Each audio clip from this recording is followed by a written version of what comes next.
जय गुरु। नमस्कार मित्रों, ईश्वर से प्रार्थना है आप सभी कुशल मंगल से रहें। आज का विषय है कौन है वे और युग पुरुषोत्तम ही अनुसरणीय क्यों। अखिल अनंत असीम ब्रह्मांड के सृष्टिकर्ता कौन है? निखिल ब्रह्मांड के निर्माता क्या अपने सृष्टि को संचालन हेतु मानवीय तनु में आविर्भूत होते हैं? असीम जब ससीम रूप लेकर आते हैं तो उन्हें पहचाने कैसे? इस तरह के अनेकों अनुत्तरित सवालों का आखिर हल क्या है? कैसे हल होगा? किसके पास जाने से हल होगा? मानवीय जीवन में इस तरह के जिज्ञासा का उठना क्या स्वाभाविक नहीं है? मैं कौन हूँ? इस तरह से ही ईश्वर अनुसंधान जगत में आया। परम दयाल श्री ठाकुर अनुकूल चंद जी वाणी के माध्यम से कहते हैं, असीम जब ससीम में लेते स्थान, वृत्ति भेदी टान होने पर उनमें देखोगे भगवान। भगवान जब मनुष्य के भगवान पथ प्रदर्शक होकर धरा पर आते हैं तब वे मानवीय आचरणों को ही चलन के माध्यम से जीवंत कर दिखाते हैं, परंतु कोई कोई ही उनकी अहेतुकु दया से उन्हें जान पाता है, पहचान पाता है। इस जानने और पहचानने का रहस्य भी बहुत सरल है और वह है उनके शरणापन होना, उन्हें प्रेम करना। इसलिए कहा जाता है जो मानता है वह जानता है। यह प्रसंग सर्वज्ञात है। हनुमान जी भगवान श्री रामचंद्र जी के वनवास काल के दौरान श्री राम जी के निकट शंका भरा मन लेकर ब्राह्मण का वेश धरकर पहुंचे, परिचय किए, संग किए, सत्संग किए, तब समर्पण किए। अपने वृत्तियों और प्रवृत्तियों का फलस्वरूप राम काज करी को आतुर हुए। हनुमान जी रुद्रावतार हैं, परंतु वे भी आचरण के माध्यम से जगत के निकट दृष्टांत रखे कि वृत्ति भेदी टान के द्वारा ही ईश्वर दर्शन सुलभ है। यह भी करके दिखलाएं कि वृत्ति प्रवृत्तियों को इष्ट सेवा में कैसे नियोजित किया जा सकता है। परम प्रेममय युगावतार श्री ठाकुर अनुकूल चंद जी अभय वाणी से कहते हैं, सदगुरु के शरणापन्न हो जाओ, सतनाम मनन करो और सत्संग का आश्रय ग्रहण करो। मैं निश्चय कहता हूं तुम्हें अपने उन्नयन के लिए सोचना नहीं पड़ेगा। Doctor R.S. बिलग्रामी याजन के माध्यम से कहते हैं, प्रत्येक मनुष्य को धर्म गुरु की खोज जीवन में रहती है, जो उसे सहज पथ द्वारा जीवन की समस्त बाधाओं से, चिंताओं से, दुखों से, कष्टों से मुक्ति देकर उसे जीवन वर्धन के पथ पर अग्रसर कर दे। लेकिन मनुष्य यदि गुरु चुनाव में भूल करता है तो उसका पूरा जीवन ज्वालामय और नरक के समान बन जाता है। इसलिए मनुष्य को गुरु चुनाव बहुत सावधानी, सतर्कता एवं सूझबूझ से करना चाहिए। गुरु व्यक्ति विशेष जाति, धर्म या संप्रदाय के लिए अलग अलग नहीं होते हैं। जब सभी मनुष्य की समस्याएं एक ही जैसी है तो समाधान देने वाले गुरु भी संपूर्ण मानवता के लिए एक ही होते हैं। इसलिए उन्हें विश्व गुरु कहा जाता है। वही पुरुषोत्तम जीवंत इष्ट या आचार्य होते हैं और ईश्वर के साक्षात मूर्ति होते हैं। ब्रह्म मार्ग प्रदर्शकम, प्रेम भक्ति विनायकम, शांति स्वास्थ्य विधायकम, आचार्यम परवरम नमामि। जिन माध्यम से ही हम उस अदृश्य भगवान का बोध कर पाते हैं। प्रत्येक युग की समस्याएं काल एवं स्थान के अनुसार भिन्न हो जाती है, इसलिए हर युग में उन्हें नए रूप और नाम लेकर इस धरती पर अवतरित होना पड़ता है। युग के समस्याओं से निजात दिलाने हेतु उस विधान को मानने से मनुष्य का मंगल होता है। मनुष्यों के बीच धुल मिलकर मित्रवत एवं परम प्रेम में दर्दी बनकर रहते हैं। अपने आचरण एवं आचार व्यवहार द्वारा दूसरों को शिक्षित कर देते हैं। यह अपने आप को भी पता नहीं चल पाता कि कभी वे भीतर के बुराइयों का वध कर डालते हैं उस सुदर्शन चक्र के द्वारा।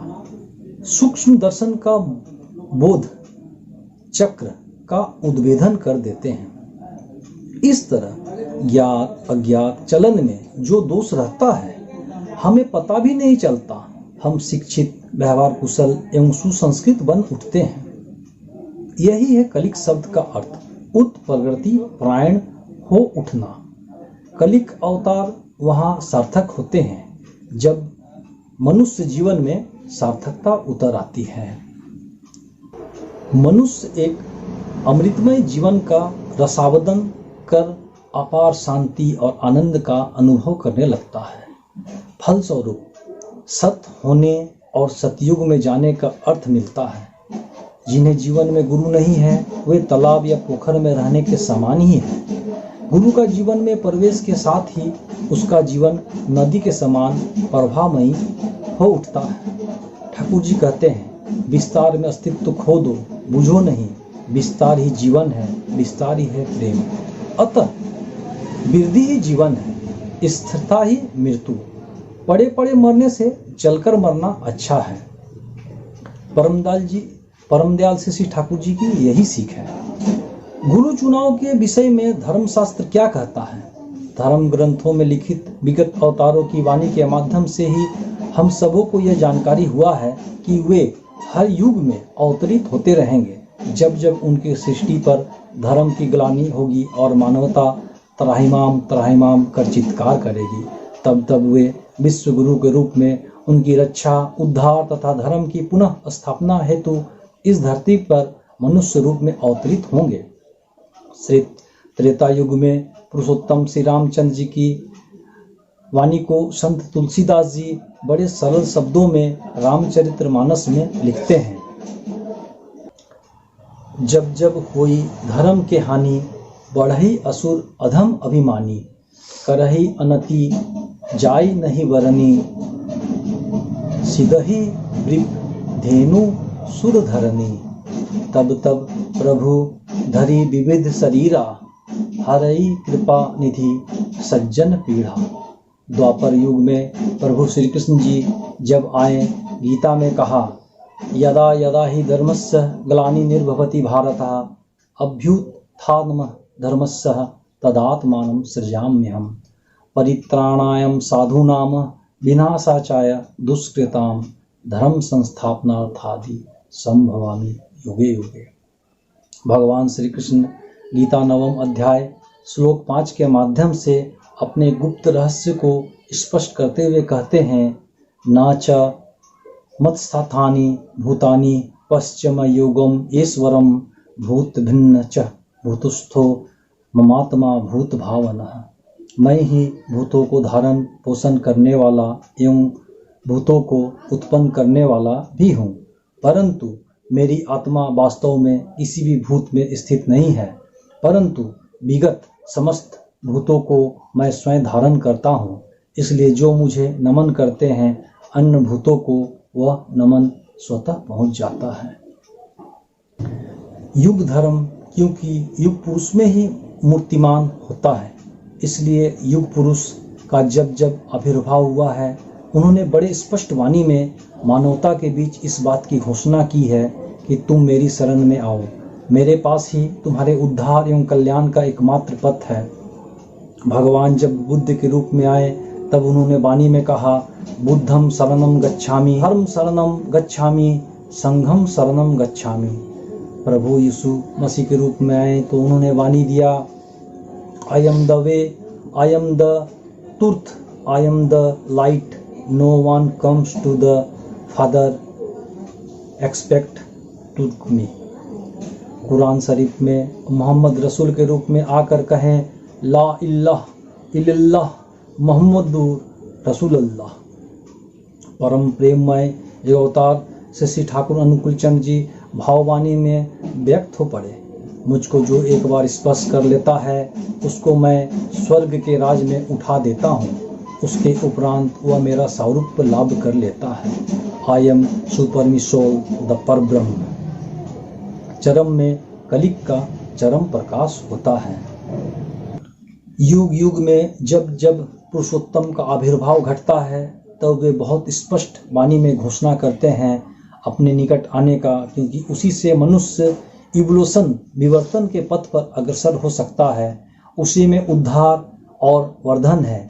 इसलिए युग के जो युग पुरुषोत्तम होते हैं केवल वही अनुसरणीय हैं, अनुकरणीय हैं। लेकिन दुर्भाग्य से भ्रांत मानव जीवन काल में उन्हें पहचान नहीं पाता, इसलिए उन्हें धोखा खाना पड़ता है।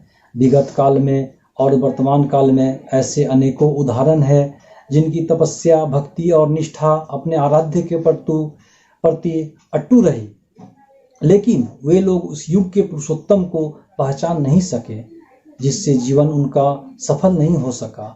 रावण शिव भक्त था, अपने तप में शीश काटकर चढ़ा दिया, लेकिन श्री रामचंद्र जी को पहचान नहीं पाया और चलन के दोष के द्वारा श्री रामचंद्र जी उनका अंत किए। चलन विहीन चरण पूजा, बंध्या पूजा जान, आदर्श में अटूट चलन, परधा तेरी वही मान। द्वापर युग में कर्ण जैसा दानी जगत विख्यात है, परंतु पुरुषोत्तम श्री कृष्ण के नहीं पहचान सका और असफलता को गले लगाया। यहाँ यह समझना आवश्यक है कि हम उनका मंदिर पहले अपने में स्थापित करें, उनके चलन को अपनाएं, तभी हमारी पूजा सार्थक होगी। पूजा का अर्थ है उनके गुणों से को अपनाकर संवर्धित होना। श्री ठाकुर जी वाणी में कहते हैं, पूर्वतने माने ना जारा, निच्छुक मलेच्छ जानिस तारा। पूर्वतनों को जो नहीं मानते वे मलेच्छ और शैतान के दूत हैं। एक बार श्री ठाकुर जी के अनन्य भक्त परमद्दा ने स्वयं परम दयाल से पूछा कि जब सब कुछ गुरु के अवलंबन करने पर ही निर्भर करता है, तब तो गुरु को चुनने में यदि मनुष्य कहीं कोई गलती करता है तो मुश्किल हो जाएगी। तब से श्री ठाकुर जी कहते हैं, यह बात तो सही है, जो अनजान व्यक्ति है, जो पथ को स्वयं नहीं जानता है, वह दूसरे को कैसे पथ दिखला सकता है। इसके लिए 3 बातों पर विशेष ध्यान देना होगा। प्रथमतः तो यह देखना चाहिए पूर्वतन प्राज्ञ आचार्यों की धारा के साथ उनकी बातें मिलती जुलती है या नहीं। द्वितीयतः यह देखना है कि वे वैशिष्ट का परिपालन और परिपोषण करते हुए चलते हैं कि नहीं। तृतीयतः यह देखना चाहिए कि उनकी गुरु निष्ठा कैसी है। गुरु निष्ठा का लक्षण है आत्म प्रतिष्ठा के प्रति उदासीन रहना एवं गुरु की प्रतिष्ठा के प्रति उद्दग्ध आग्रह का रहना। एक और छोटी सी चीज देखनी चाहिए कि उनके बात और काम में संगति है या नहीं। जो कुछ मनुष्य कहता है वह यदि अपने आचरण में नहीं करता है तो समझना चाहिए कि वहाँ संदेह की गुंजाइश है।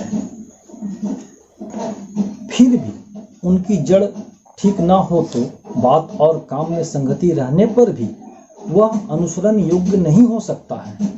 चला साथी ग्रंथ में परम प्रेममय श्री ठाकुर जी वाणी के माध्यम से कहते हैं, प्रकृति उन्हें ही धिक्कारती है जो प्रत्यक्ष की अवज्ञा या अस्वीकार कर परोक्ष का आलिंगन करते हैं, और परोक्ष जिसके प्रत्यक्ष को रंजित और लांछित करता है वही धोखे का अधिकारी होता है। वंदे पुरुषोत्तमम। जय गुरु। धन्यवाद।